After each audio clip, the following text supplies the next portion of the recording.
Hello everybody, so today I'm going to attempt to explain to you why you should not pull on the newest banner in this game. And of course, this does not include everybody. If you really want to pull on this current banner, you are free to go ahead and do so. This is mainly aimed to people that have limited resources, like free-to-play players or casual players. Of course, if you are a big spender or you are a whale in this game, just go ahead. There's no reason why you should not be pulling for these characters. They do bring some different things to the game, which are pretty decent.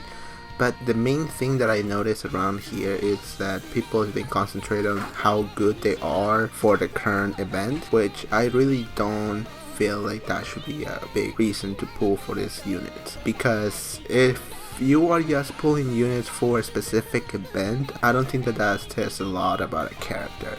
I feel like a character should be more than just, oh, I use this character for this specific scenario that is going to be extremely limited. So yeah, I hope it helps you a little bit, at least to have an idea, especially if you are confused about pulling for this specific banner or not. And if you are interested on some characters that are coming to the game soon, I have another video. The two main 5 stars in this new banner are Lightning Element, which is really good for the current event, which is a water element. But outside from that specific scenario and some certain arena bosses, you are not going to be using them a lot. That's basically everything that you're going to be using. You mainly want to aim for either big physical damage dealers, or you want to aim for big magical damage dealers that have most of the time not elemental disadvantage or advantage, like light and dark, because they are going to crit on every single character no matter what. They don't have a weakness to any specific element in general, and that is the reason why these two 5 stars are not as good in my opinion. So let's see, Aqua to begin with. She does have a really good skill that she increases the super gauge on all the team. She does has a heal, and she also does light element damage on her super skill. This is something that I've been struggling, because I do have a 4-star Aqua that I've been using for arena, and the main issue that I have with her is that her heal is not a dedicated heal. It's going to be a heal that also hits the enemy. So the AI will prioritize attacking the enemy even though you don't need the heal, or you don't need to heal your team at all at that point, which is being a big problem for me, especially in arena, because Aqua will use her healing skill to attack the enemy, and after that I am left without a heal, and then all the damage comes my way and I am stuck, yes, barely surviving, because Aqua has already used that skill that heals. I put Aqua in the team to have a kind of like a healer, but not really. She's mainly a DPS that has a heal in addition to her damage dealing skills. So that is the main problem why I don't like Aqua, and I don't like this version of Aqua as well, because it has the same problem, is that it will prioritize attacking the enemy and it will use the heal even though all your characters are at max HP, so you are just wasting the heal at that point. That is the main problem I have with Aqua. Aside from that, everything else it seems okay. I don't have any complaints. She does pretty decent damage for what she is, and she also, at least this version, has a super gauge boost, so that's great. It will definitely increase your team's capabilities to use their skill more often. Next we have the second 5-star in the banner, which is a Wiz. It's also a lightning element. So the nice thing about Wiz is that compared to the regular Ice Witch variant, she has better multipliers and better attack stats. So yeah, she is a really good unit as a damage dealer. However, aside from her damage dealing capabilities, she does not bring anything else to the team. She doesn't have any kind of support, she doesn't have any kind of buff, she doesn't have any kind of defense breaks, she doesn't have any like utility outside from just doing damage. And the only other thing that she has is self heal in her first skill, but that's literally every single Wiz has it. So in that I feel like the regular Wiz is superior, because it does bring some more to the table than just damage. Yes, like I mentioned before, Aqua and Wiz are going to be amazing at the new event, but outside from that, I don't feel like they will make much impact. Probably Aqua, if you have it, you could probably put her in a couple teams to increase your super gauge. But aside from that, I feel like there's so many other units that are doing the same thing. Like there's some 3-stars that are much better, like the limited 3-star that we got from a couple events back that I'm gonna put right here in the screen. She is actually a really good unit. I've been using her a lot, and I really like the fact that she has so much coming to the table. She has a dedicated heal, which she will only use when the allies' HP goes low. And she also has, for her super, she has a defense break for the enemies. And she also has some other skills that would increase the damage that the team does to the enemy. So she brings so much more than most other 4-stars, and especially more than Wiz. And I feel like I've been, aside from Arena, which I really need Aqua for the extra light damage against the enemy, aside from that, I'm using her for a little every other stage. Yes, she is a 3-star, but her stats are not that low.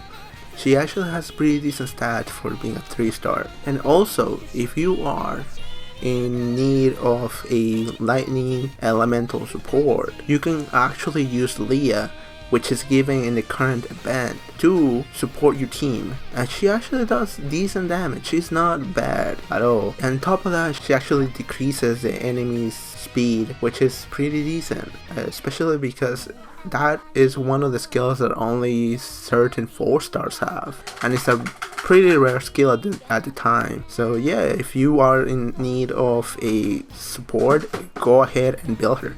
She's actually pretty good. Plus, you get skill ups from the band, so you can max skill her no problem. She's really good. She's really easy to build. She doesn't require a lot. Yes, go ahead if you need it. Next we have the 3-star Megumin. This personally is my favorite of the whole. If you were gonna pull for anything, go ahead and pull for Megumin. She is much better than all the other units, especially if you don't have a 4-star version of Megumin. This one is amazing. Why? Because all her skill attack all enemies.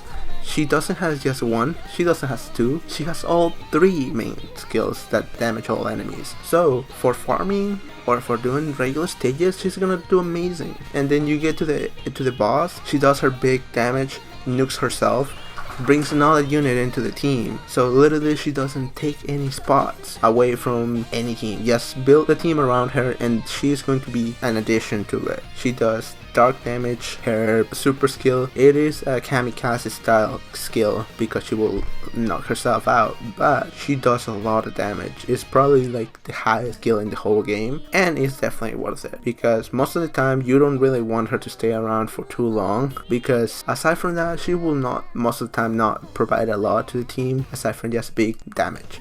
Her base stats are pretty decent.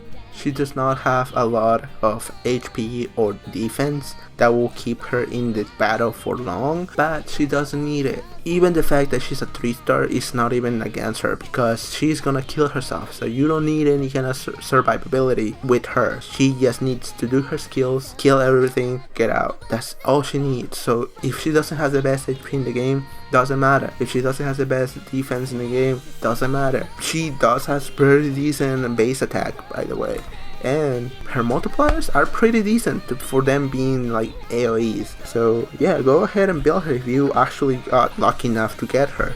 She's probably going to be one of the best units that you can put, especially if you don't have a 4-star. I could even argue that she could be better than regular 4-star Megumin. Of course, 4-star Megumin is going to do more damage, but the fact that she provides so much more to the team is just better. I feel like he is actually slightly better than 4-star Megumin. I love Explosive Megumin a lot and I use her often, but I feel like a lot of the times I need something more than just a big nuke, especially against enemies that are probably like a water, like the current demand. I cannot use Megumin. She will not do as much damage as she's used to. But yeah, so that's pretty much it. It's like that. There's not a lot about it. It's not the best banner, it's not the worst banner. if you are a free-to-play player, you can just go ahead and skip the whole banners. You're not gonna be missing a lot. The event can be done without needing any new 4-stars. You don't need to be pulling for a 4-star just to complete an event. That's just not how it should work. You can also use 3-stars. I've been trying around some 3-stars because I feel like they are easier to skill up. They're more easier to just build around. It's like they don't require a lot of material. So in the time that you spend building a 4-star, you can build 2 3-stars and try them out. So yeah, I've been trying some out and they are actually pretty decent. Especially supports are really good. Damage dealers, probably you will need 4-stars for sure. I haven't used any 3-star damage dealers yet, but I'm definitely gonna try them out. I really feel like they could also do the same job as a 4-star. Not as good, of course, and not as high level, but they're more accessible, they're easier to get, and they're easier to skill up as well. I hope they helped you out a little bit, at least to understand what is the advantages of these units and why there's certain hype behind it. I feel like this is pretty lackluster in comparison to them banners that could be on their way already. So yeah, let me know what is your opinion about these units and what do you think that they could be good for. Probably there's something I missed, probably there's something that you believe that they are great at, so let me know, and I hope to see you in the next one.